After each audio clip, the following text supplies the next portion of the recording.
Ya, selamat siang semuanya. Sebelumnya saya minta maaf ya, saya kirim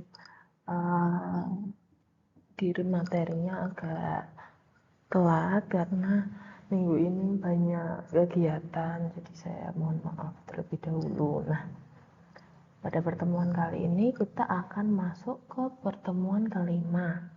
Kita akan membahas sifat fisik pangan, khususnya tekanan uap dan aktivitas air. Jadi kita nanti akan mempelajari, jadi AHD pangan-pangan itu dinyatakan sebagai apa saja, lalu definisinya apa, cara pengukurannya apa, perbedaannya apa, seperti itu. Kita masuk dulu ke air. Jadi air ini seperti yang kita tahu banyak terkandung di bahan pangan ya, karena banyak bahan pangan itu dari yang basah maupun yang kering. Pada bahan pangan yang kering pun masih mengandung air. Nah, fungsi air ini apa sih di dalam makanan? Jadi fungsi air ini berhubungan dengan kualitas makanan. Misalnya saat sensori itu air mempengaruhi rasa dan kelembutan. Jadi kalau misalnya kelembutan itu kan pasti kita butuh air ya. Kalau misalnya nggak ada air itu kan jadinya keras gitu ya. Jadi kalau misal kita punya cake itu moist gitu, itu kan juga karena ada kandungan airnya seperti itu. Lalu pada parameter fisik, misal mempengaruhi tekstur, misal tekstur dari cake, dari es krim gitu kan, lembut, dari susu, dari yogurt gitu. Kalau misalnya air di dalam pangannya rendah, biasanya teksturnya lebih ke keras atau kerenyah seperti itu. Lalu air juga mempengaruhi reaksi kimia. Jadi nanti ada air itu dibagi menjadi 3 zona, lalu pada masing-masing zona itu biasanya terjadi reaksi apa, misal reaksi browning, reaksi hidrolisis maupun oksidasi.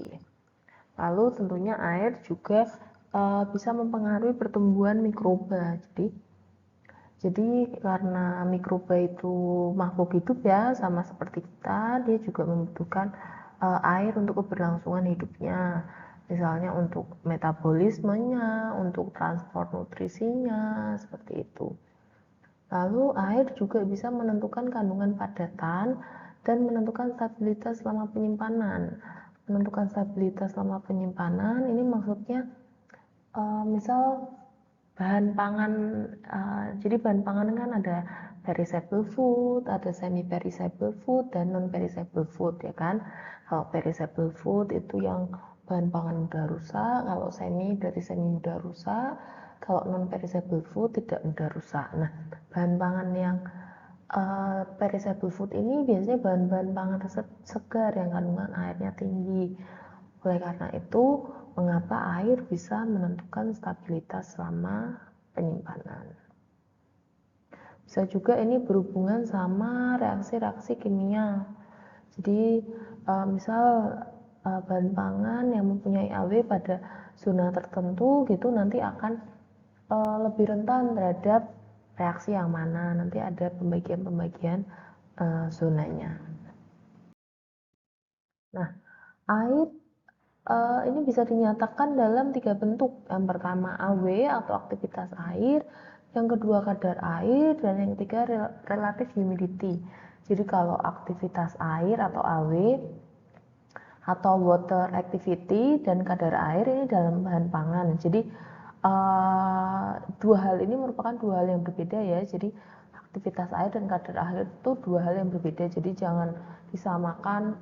Misal oh kadar airnya berapa gitu, itu jawabnya bukan dengan AW-nya berapa gitu. Jadi satuannya pun beda. Kalau aktivitas air ini nggak ada satuannya, tapi rentangnya dari 0 sampai 1, jadi biasanya 0, sekian kalau aktivitas AW pangan gitu, aktivitas air atau AW pangan. Sedangkan kalau kadar air biasanya dinyatakan dalam persen. Jadi misalnya kadar air beras misal 14%, misal kadar air bahan pangan lain berapa gitu. Jadi menyatakannya beda karena mereka dua hal yang berbeda. Kemudian ada juga relative humidity. Ini biasanya berkaitan dengan lingkungan atau ruangan. Jadi RH-nya berapa gitu. Jadi kalau yang berkaitan dengan pangan itu AW dan kadar air. Sedangkan pada lingkungan biasanya relative humidity atau RH. Nah, jadi ini penjelasan atau definisi dari masing-masing istilah yang tadi di depan ya. Jadi kadar air adalah jumlah total air pada sistem pangan dalam persen dinyatakannya dan tidak mendeskripsikan aktivitas air. Sedangkan kalau relative humidity ini jumlah air di udara dalam persen juga. Ya, kalau RH ini di lingkungannya atau di ruangannya atau di udara. Kalau kadar air dan AW itu di pangannya. Nah, sedangkan kalau aktivitas air atau AW atau water activity adalah derajat aktivitas air dalam sistem pangan. Nah, AW ini biasanya berkaitan dengan tadi mikrobiologi. Jadi AW itu air bebas yang bisa digunakan mikroba untuk pertumbuhannya. Jadi oleh karena itu mengapa kita penting untuk mengetahui AW-AW pangan karena berkorelasi terhadap sifat kimianya, sifat fisiknya, dan sifat mikrobiologinya. Seperti itu. Nah, ini definisinya satu-satu ya. Yang pertama kita akan masuk ke aktivitas air atau AW. Jadi AW ini paling umum digunakan sebagai kriteria untuk keamanan pangan dan kualitas pangan.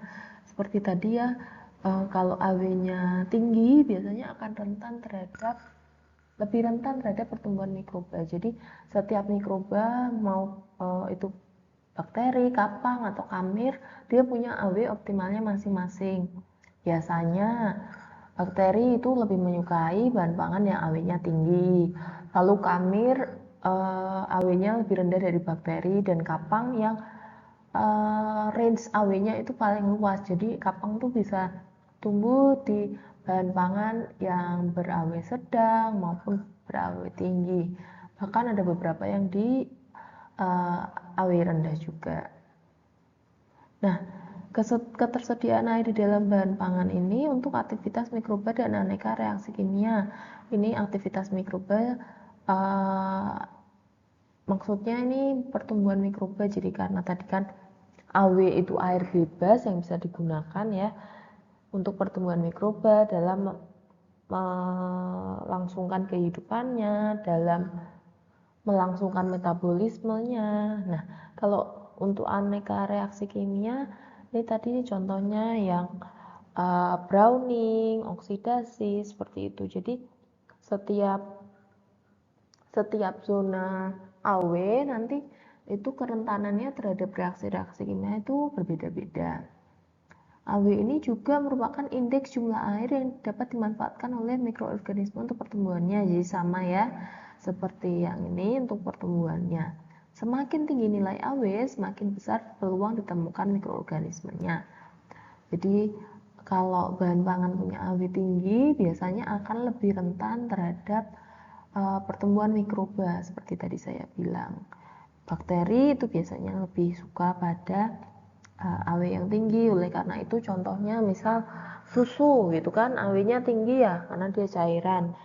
Itu rentan terhadap pertumbuhan mikroorganisme atau bakteri-bakteri perusak terhadap susu. Nah, nilai kisaran AW ini 0 sampai 1. Ini enggak ada satuannya ya, jadi 0 sampai 1. Nah, 1 ini merupakan AW air murni. Jadi kalau pada pangan biasanya tuh nanti 0,8, 0,95 misalnya, atau 0,82 seperti itu. Jadi biasanya dua angka di belakang koma dan tanpa satuan karena emang kisarannya 0 sampai 1, dan 1 ini AW dari air murni. Nah, ini aktivitas air. Jadi ini rumusnya ya. Jadi AW itu tekanan uap bahan dibandingkan dengan tekanan uap air murni. Jadi ini gambarnya, ini tekanan uap air murni, ini tekanan uap bahannya. Jadi apabila air murni disimpan dalam ruangan tertutup, ini ruangan tertutup ya, maka akan terbentuk kesetimbangan dengan udara sekitar nih. Jadi ini airnya, ini udara sekitar. Nah, tekanan udaranya nanti disebutnya PO atau P0 atau tekanan uap air murni. Nah, apabila air berisi garam disimpan pada ruangan tertutup, tekanan udaranya akan menurun. Molekul air akan lebih sulit berubah fase dari cair ke uap dan dari cair ke es. Garam yang berbeda memiliki kelarutan yang berbeda pula. Besarnya perubahan jadi nanti mempengaruhi besarnya perubahan tekanan P yang berbeda. Nah, tadi ini kan rumus menghitung AW ya. Jadi AW bisa dihitung dari tekanan uap bahan dibandingkan tekanan uap air murni, bisa juga dihitung dari ERH atau equilibrium relative humidity per 100. Jadi nanti kalau misalnya AW-nya 0,82, berarti RH-nya itu 82% ya kan. Jadi 82 nanti dibagi 100 kan ketemu 0,82. Jadi kalau misalnya RH ruangannya misal 70 deh. RH ruangannya misal 78%. Oh, berarti nanti AW-nya ini akan 0,78 karena ada hubungan antara AW dan RH. Misal kita punya kerupuk ya, misal AW-nya itu kan rendah awalnya. Nah, kerupuk ini kita buka, maksudnya dia nggak dalam kemasan ya, jadi kita buka, terus kita taruh di ruangan dengan AW misalnya 80, AW 80. Nah, si kerupuk ini lama-lama akan menyerap air dari lingkungannya. Jadi ini dia lama-lama itu AW-nya akan 0,8. Jadi AW-nya nanti sama dengan RH-nya tadi 80 ya, dibagi 100. Jadi nanti AW-nya tuh akan naik karena menyerap air dari lingkungan. Jadi nanti AW-nya jadi 0,8 seperti itu. Nah, bagaimana menentukan aktivitas air? Jadi ini tadi kita bicara RH ya. RH itu sama juga presentasi rasio PO, P dibandingkan dengan PO. Jadi kalau mau menghitung AW ini biasanya kita pakai desikator, ini namanya desikator. Jadi apabila bahan pangan disimpan di dalam desikator berisi larutan jenuh, maka kadar air dan AW-nya akan berubah-ubah sehingga mencapai kondisi kesetimbangan. Jadi kondisi kesetimbangan tuh nanti di mana AW dan RH-nya tuh setimbang gitu. Bila AW produk lebih tinggi dari RH, maka air akan dilepaskan ke udara. Jadi kalau misalnya kita punya roti itu kan AW-nya tinggi ya, terus kita simpan di kulkas. Lama-lama roti itu kan akan keras ya, karena air yang ada di roti itu dilepaskan ke udara sampai mencapai RH yang sama kan dengan yang di kulkas itu. Jadi kenapa roti itu keras kalau disimpan di kulkas ya, karena air yang dari roti itu dilepaskan ke udara, jadi dia akan lebih kering, jadi dia keras seperti itu. Namun bila AW produknya lebih rendah dari ERH atau equilibrium relative humidity, air dari udara akan masuk ke bahan pangan, jadi kadar air meningkat. Ini contohnya kayak yang kerupuk tadi ya. Jadi kalau AW produk lebih rendah dari ERH, contohnya di kerupuk itu kan AW-nya rendah, nanti udaranya akan masuk ke bahan pangan. Itu kenapa kalau kerupuk yang tadinya renyah jadi melempem ya kan, karena dia menyerap air yang dari udara. Jadi dia yang tadinya renyah keras gitu ya, jadinya melempem terus jadi kayak apa ya, kayak letoy gitu karena dia menyerap air. Nah, ini jadi kadar air kesetimbangan itu apa? Adalah kadar air bahan pangan ketika tekanan uap air dari bahan pangan tersebut dalam kondisi setimbang dengan lingkungannya. Jadi, di mana produk sudah tidak mengalami perubahan atau pengurangan bobot produk. Jadi tadi kan, misal kita punya AW yang lebih besar atau yang lebih kecil dari RRH. Lama-lama kan, kalau AW-nya tinggi, nanti airnya akan menguap ke udara kan. Nah, lama-lama gitu kan, dia akan mencapai kondisi kesetimbangan di mana dia udah nggak menguap lagi. Jadi dia nanti ada di fase di mana dia seimbang dengan ERH. Jadi nanti AW-nya itu sama dengan ERH dibagi 100. Itu yang dinamakan kondisi setimbang. Sama juga kalau kita punya bahan pangan kering lalu di RRH yang lebih tinggi, tadi yang kering itu AW-nya rendah, lama-lama kan meningkat tuh AW-nya karena menyerap.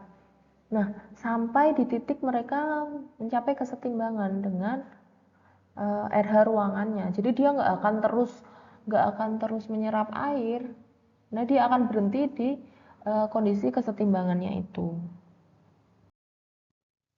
Nah, ini contoh-contoh produk pangan beserta rentang AW-nya. Jadi sirup itu AW-nya 0,6 sampai 0,75, lalu permen 0,6 sampai 0,75 sama ya. Lalu sosis 0,85 sampai 0,87.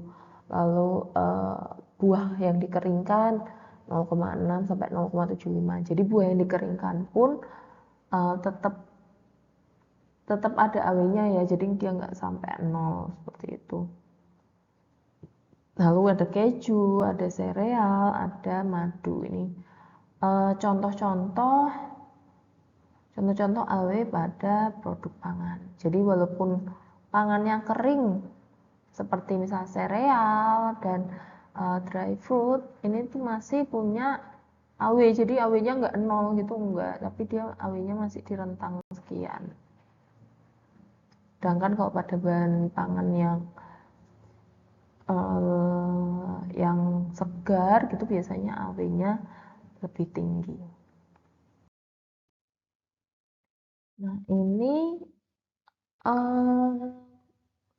grafik hubungan antara AW dan pertumbuhan mikroba. Jadi tadi kan AW kan air bebas yang bisa digunakan untuk pertumbuhan mikroba ya. Nah, setiap mikroba itu punya AW optimumnya masing-masing. Jadi ini misal kita lihat di sini ya, bakteri beberapa kamir dan bakteri patogen maupun bakteri pembusuk itu biasanya AW-nya lebih dari 0,95. Lalu kalau bakteri yang kokus, lactobacillus, kapang, salmonella, bal biasanya sekian. Lalu kamir, terus kapang yang memproduksi mikotoksin, terus mikroba pembusuk kamir dan kapang biasanya sekian gitu ya. Nah, pada AW 0,65 ini nggak ada pertumbuhan karena tadi kan mikroba tuh butuh air untuk pertumbuhannya. Jadi kalau misalnya di tempat yang sangat kering atau di pangan yang kering itu susah mikroba untuk bertumbuh, makanya pangan kering itu lebih awet dibandingkan pangan segar. Nah, ini kita lihat ya, kalau bakteri biasanya lebih tinggi dan kapang kamir biasanya di bawahnya. Nah, kalau di sampingnya ini contoh-contoh AW pangan dari masing-masing. Jadi di AW 0,95 biasanya lebih dari 0,95 itu daging segar, ikan, sayur. Nah, makanya di bahan pangan ini biasanya yang tumbuh nih bakteri gitu. Lalu ini di AW sekian 0,9 sampai 0,91 sampai 0,95. Itu contoh pangannya ada roti, ada sosis, ada keju seperti itu. Nah, kalau sereal lalu yang makanan-makanan bubuk ini biasanya AW-nya sekian. Seperti itu ya. Jadi makanan tuh yang bubuk-bubuk pun tuh sebenarnya AW-nya di 0,6. Jadi dia nggak nol juga gitu, dia masih punya AW karena masih ada kandungan airnya dalam pangan tersebut.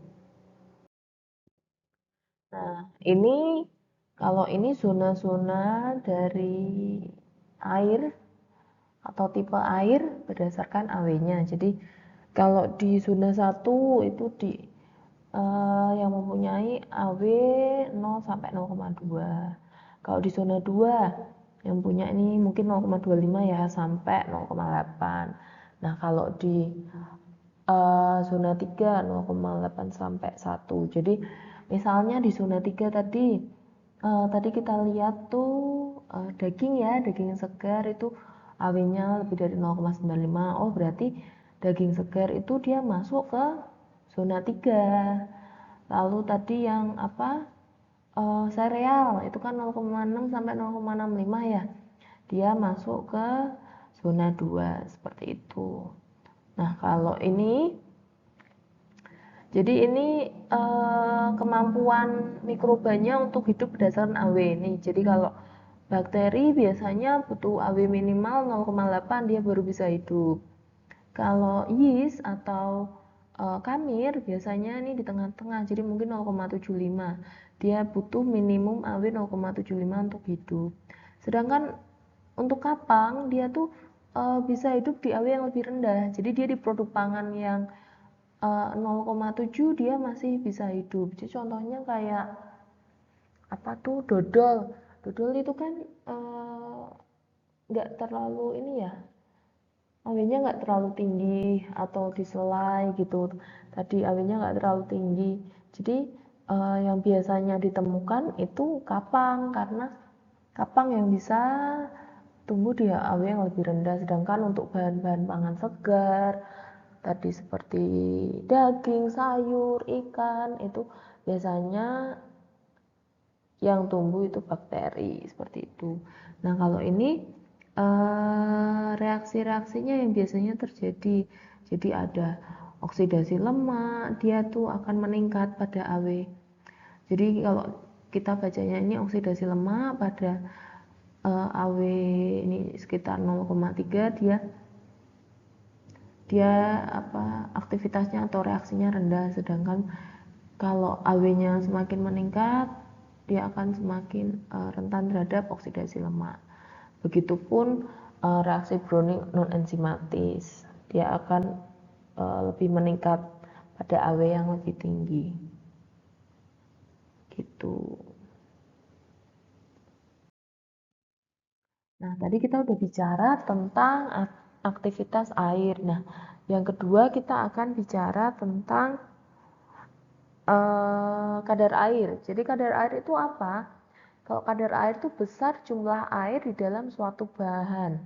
Biasanya dinyatakan dalam kondisi berat basah atau wet mass basis atau WB atau berat kering atau dry mass basis atau DB. Nah, dia punya satuannya persen. Kalau tadi AW kan nggak punya satuan ya. Nah, cara menghitung WB dan DB bagaimana? Jadi cara menghitungnya kalau WB itu massa air sampel dibagi massa dari sampel kali 100. Sedangkan kalau DB ini massa air sampel dibagi massa padatan kali 100. Jadi kalau yang WB ini berdasarkan massa keseluruhan sampel, kalau DB ini berdasarkan massa padatannya saja. Jadi nanti massa keseluruhan sampel dikurang massa air sampel baru ketemu massa padatan. Nah, biar lebih jelas kita lihat di contoh soal ini. Jadi Ini contoh cara menghitung kadar air. Jadi contohnya sebanyak 250 kilo buah tomat dengan kadar air awal 94%. Dikering bekukan, jadi di freeze drying ya. Sehingga berat akhir bahan menjadi 25. Ini menurun ya dari 250 menjadi 25. Tentukan kadar air bahan dalam wet basis dan dry basis tersebut. Berat padatan buah tomat sebesar 6%. Nah, jadi kita cari tahu dulu nih berat padatan buah tomatnya berapa. Jadi 6% dikali 250 ketemu 15. Nah, massa airnya berapa? Jadi massa airnya ini berat keseluruhannya, jadi setelah di awalnya 250 kan, terus di freeze dry menjadi 25. Jadi berat keseluruhannya sekarang kan 25. Jadi 25 dikurangi berat padatannya 15. Jadi massa airnya 10. Nah, tinggal kita hitung nih wet basisnya. Jadi massa air sampel ini ya 10 dibagi 25 atau berat akhirnya ya 25 dikali 100, ketemulah 40%. Sedangkan kalau dry basisnya itu massa air sampel sama atasnya 10 dibagi massa padatannya 15. Jadi 10 per 15 kali 100 ketemu 66,7%. Seperti itu ya. Jadi pertama dicari dulu massa padatannya berapa, dicari dulu massa airnya berapa, terus nanti tinggal massa air per massa dari sampel atau keseluruhan berat air dikali 100 itu wet basisnya, sedangkan kalau dry basis massa air dibagi massa padatan dikali 100, nanti ketemu dry basis. Nah, ini contoh-contoh kadar air dalam pangan. Kalau tadi yang di depan kan kita contoh AW dalam pangan. Nah, sekarang contoh kadar air dalam pangan. Ini tomat itu 94%. Kayak tadi ya di soal tadi contoh soal. Lalu kalau semangka 93, brokoli nih 92, tinggi juga ya. Nanas 85, susu nih 90. Lalu kalau ini apa? Tepung terigu ini juga masih punya kadar air dia 12, seperti itu. Jadi bahan pangan serbuk pun tuh masih punya kadar air ya, seperti tadi bahan pangan kering itu juga punya AW. Jadi enggak, kalau bahan pangan bubuk itu kadar airnya enggak 0.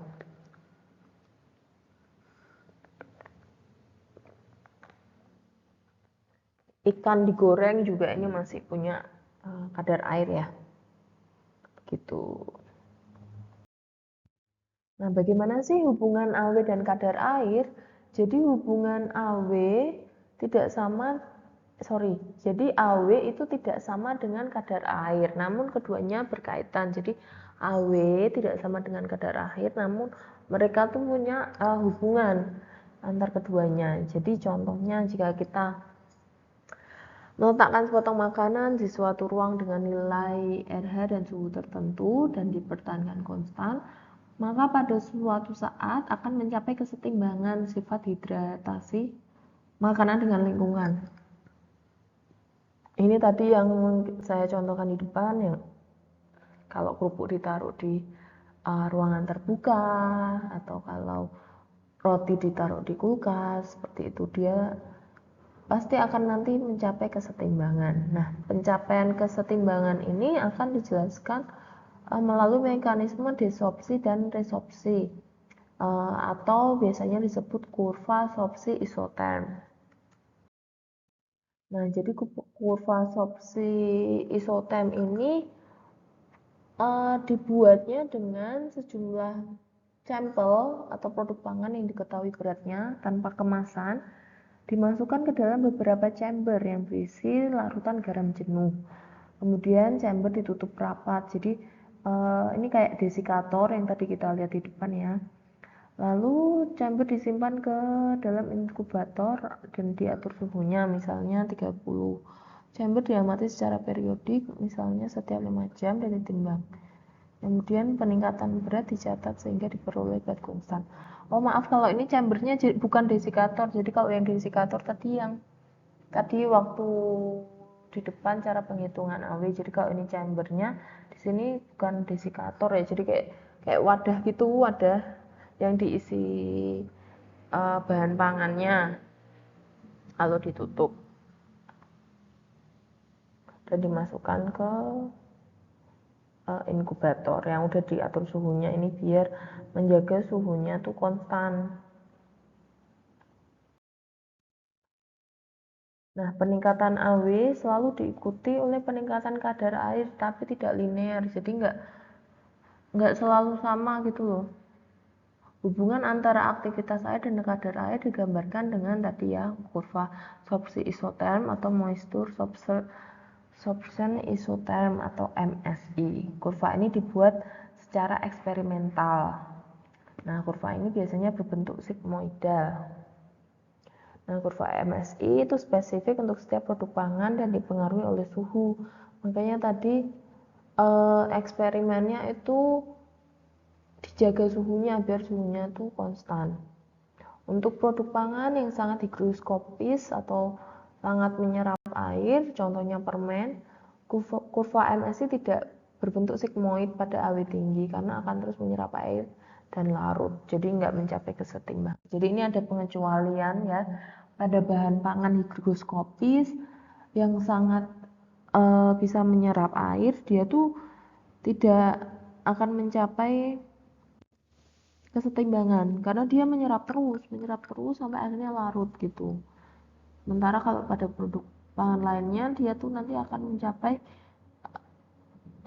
titik kesetimbangan gitu antara AW dan RH. Nah, ini adalah gambar dari kurva MSI. Jadi ada proses yang namanya desorpsi dan adsorpsi. Jadi kalau adsorpsi itu berarti bahannya menyerap air. Jadi menyerap air sehingga AW-nya tuh meningkat terus ya. Dia kadar airnya juga meningkat. Tapi karena hubungannya nggak linear, jadi nanti bentuk grafiknya tuh sigmoidal gini. Sementara kalau desorpsi ini bahan pangan yang melepas airnya ke udara. Jadi dari yang AW dan kadar airnya tinggi, dia turun. Itu yang dinamakan desorpsi. Jadi yang adsorpsi ini menyerap, yang desorpsi ini melepas. Seperti itu. Nah, ini penjelasannya. Jadi kurva MSI adsorpsi yang ini ya, itu kurva dimulai dari kondisi kering nih, dari AW-nya rendah ya, hingga kondisi yang basah. Jadi contohnya penyerapan air. Jadi bahannya kering lalu menyerap air. Sedangkan kalau kurva MSI desorpsi ini kurva yang dimulai dari kondisi yang basah ke kondisi yang kering. Jadi dari yang AW-nya tinggi ke AW rendah, kebalikannya ya. Kalau adsorpsi AW rendah ke tinggi, kalau desorpsi AW tinggi ke rendah. Biasanya ini pada proses pengeringan, tadi kayak freeze drying ya, misal pengeringan tadi. Itu kan tadi kadar air dan AW tomatnya tinggi ya. Terus melalui proses pengeringan dia akan mengalami desorpsi atau dehidrasi atau pengeringan seperti itu. AW-nya akan turun. Nah, kurva MSI adsorpsi dan desorpsi tidak melalui garis yang sama. Nih, kan beda ya. Yang satu ke sini adsorpsi, yang satu desorpsi gini. Jadi nggak satu garis gitu loh, nggak satu garis bolak-balik, tidak. Nah, lalu ini kan ada area di sini ya. Ini fenomena perbedaan kurva dari adsorpsi dan desorpsi. Jadi karena dia nggak satu jalur gitu, nggak satu garis, ada daerah antara adsorpsi dan desorpsi, ini dinamakan histeresis. Jadi fenomena ini dinamakan histeresis. Fenomena perbedaan kurva MSI dari proses adsorpsi dan desorpsi. Biasanya secara umum terjadi di bahan pangan. Nah, ini contoh AW dan kadar air dari beberapa bahan pangan. Ini pada es, ini kadar airnya 100, AW-nya 100, karena ini kan es murni ya, jadi AW-nya tuh 1, jadi es itu kadar airnya 100%, AW-nya 1. Nah, kalau pada daging segar, nih ini kan beda ya, karena ini sama karena ini kan air murni, jadi AW-nya 1, kadar airnya juga 100%. Nah, kalau daging segar kadar airnya 70%, tapi AW-nya 0,9, jadi bukan 70 terus 0,7, bukan ya, karena itu beda ya. Kalau tadi kan AW kan samanya dengan RH per 100, bukan dengan kadar air per 100 ya. Lalu roti ini kadar airnya 40, tapi AW-nya 0,96, dan tepung kadar airnya 14, AW-nya 0,7. Makaroni kadar airnya 10, AW-nya 0,45.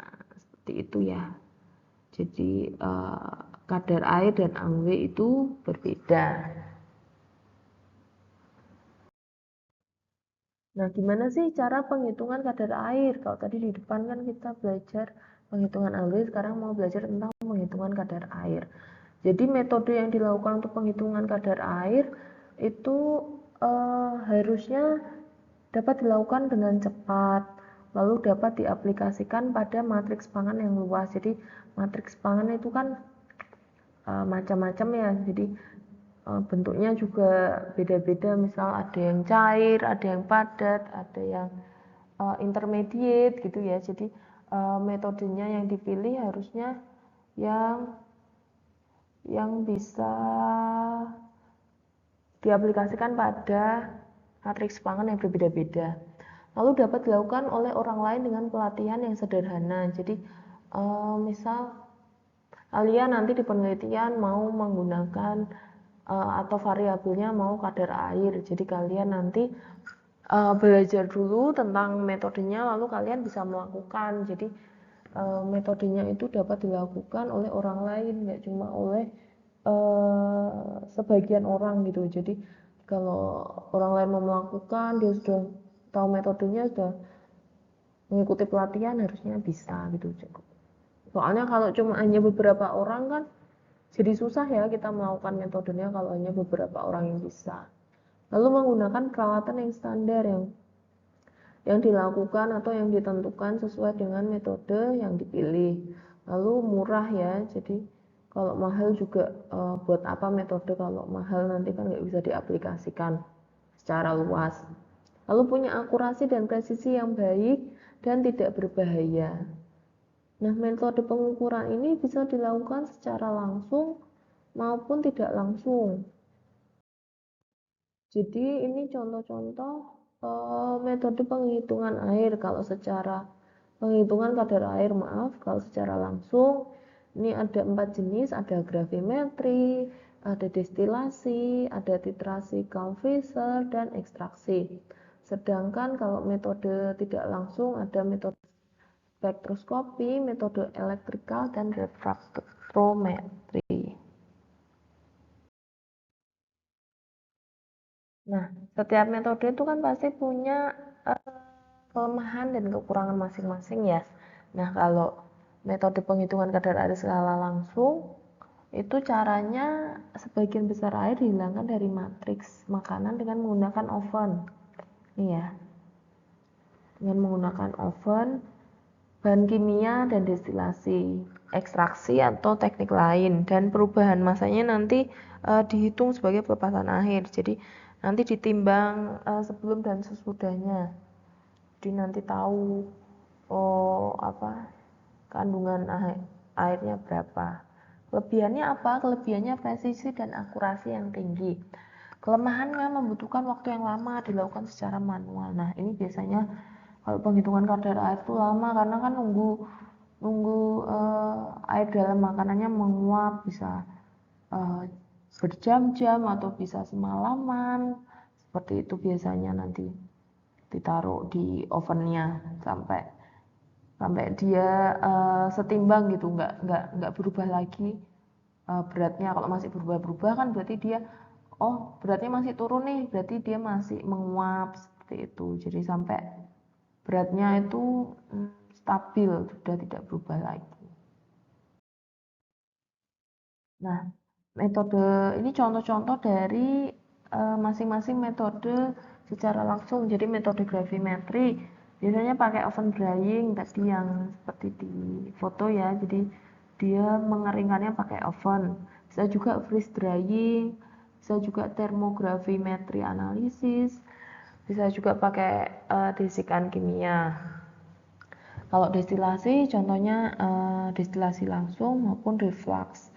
Terus ada juga Karl-Fischer titrasi dan ekstraksi menggunakan gas kromatografi. Nah, secara umum ini tahap analisis dan faktor yang mempengaruhi penggunaan metode penghitungan kadar air secara langsung.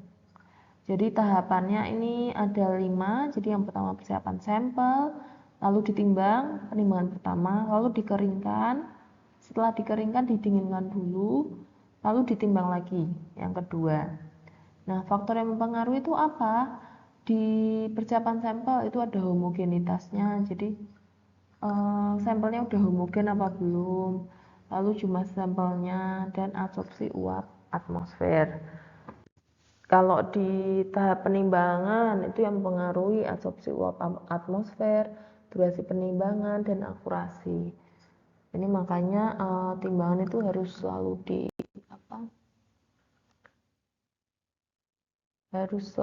ditera, harus selalu diukur presisinya.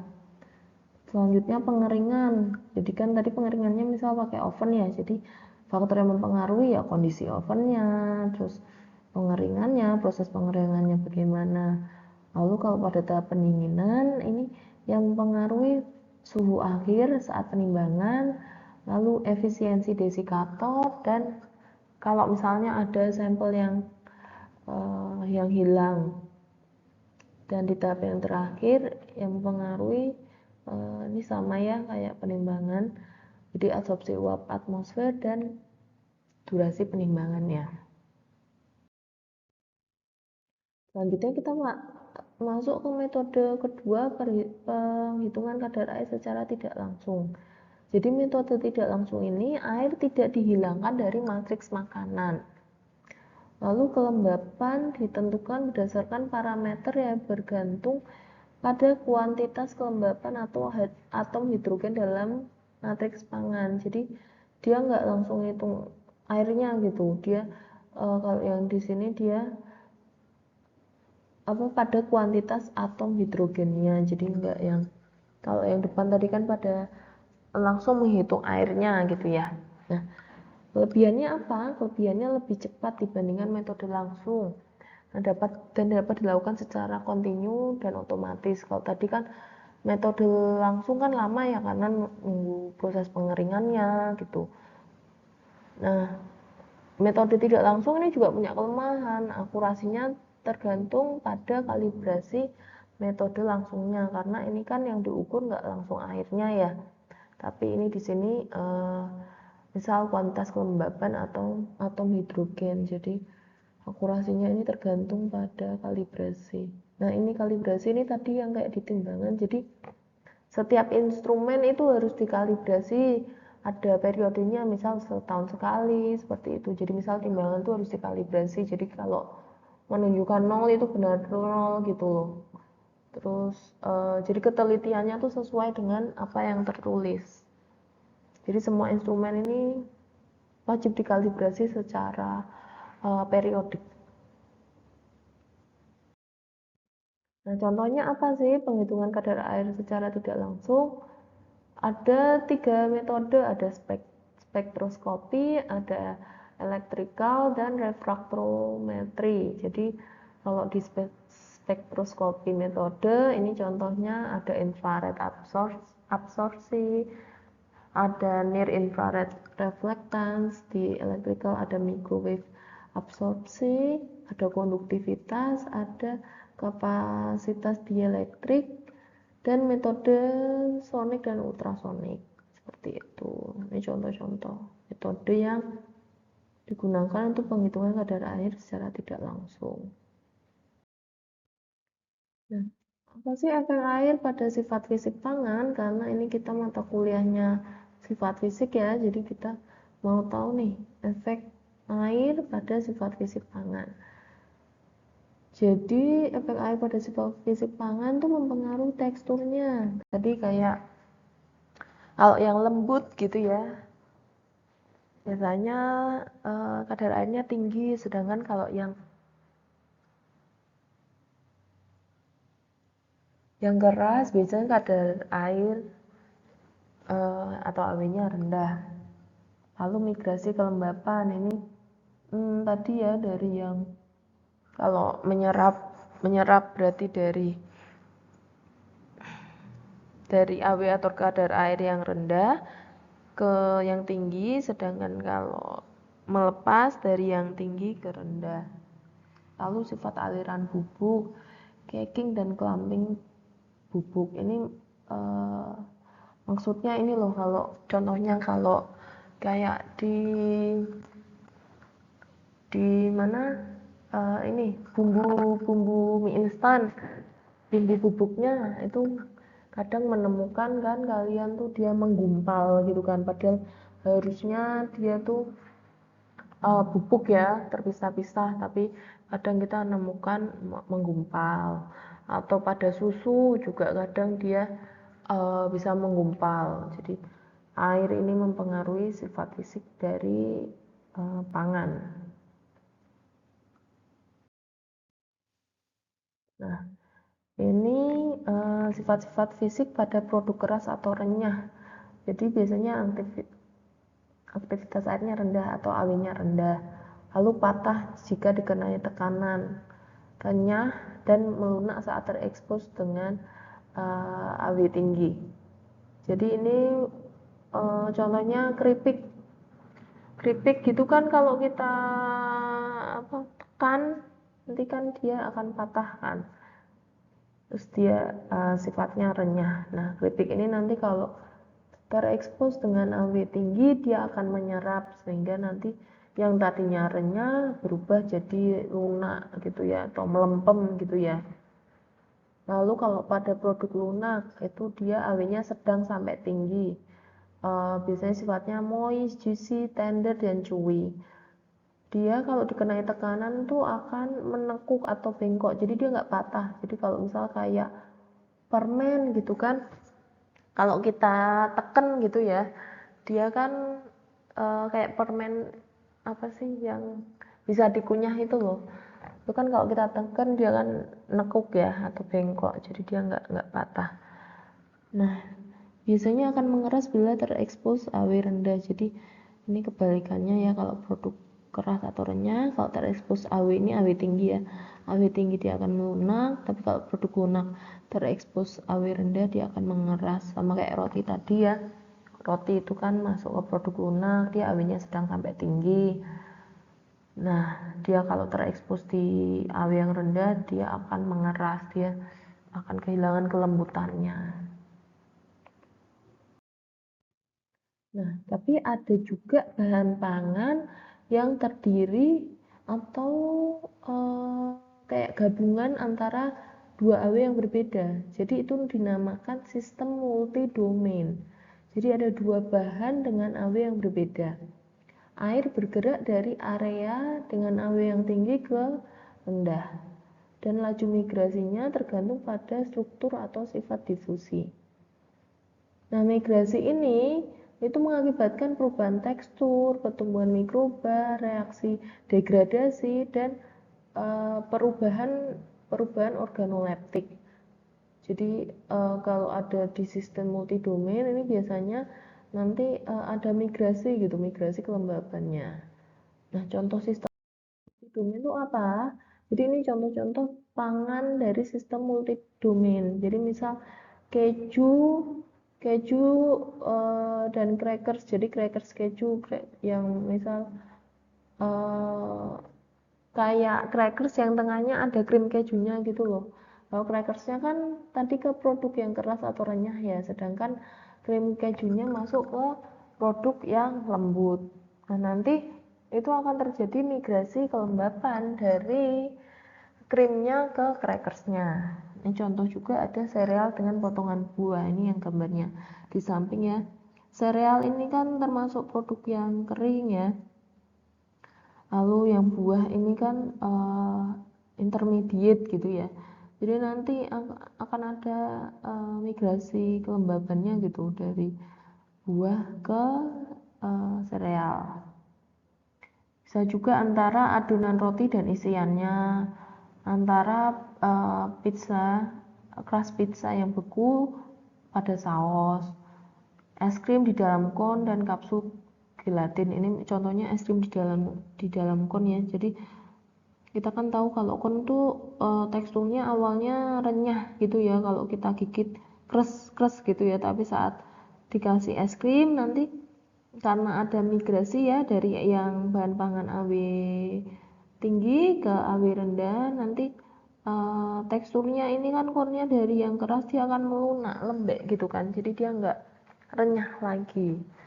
Nah itulah contoh-contoh pangan sistem multidomain. Jadi tadi ada pangan yang keras atau pangan yang renyah, ada juga pangan yang lunak, dan gabungan dari keduanya itu dinamakan sistem multidomain gitu ya.